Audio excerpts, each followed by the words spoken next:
what is a typical call to action then in a cold email, right? Are you asking for a reply?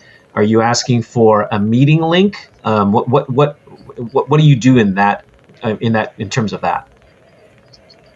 Yeah, that's a good question. And to kind of piggyback on what you're saying there. So basically, email servers look at basically domain reputation. It looked upon if an email sender is, a typical email sender. If you're just using your business email for everyday emails, most of the time, every email that you send is going to get a response. Not all of them, but most of them will. And there'll be also kind of like threads of emails of back and forth that you're doing with people.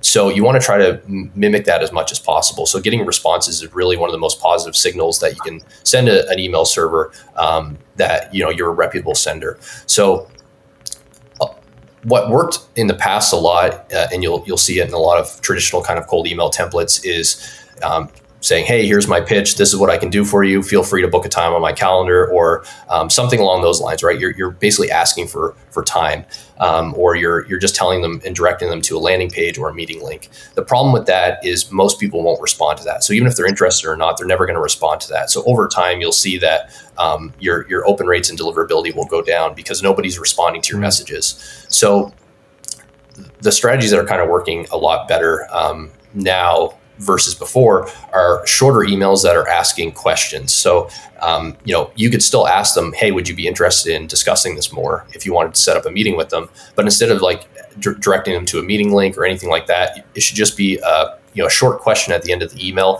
that would elicit a response from them. So then, it does kind of increase the number of steps that you need to take in order to get that meeting booked.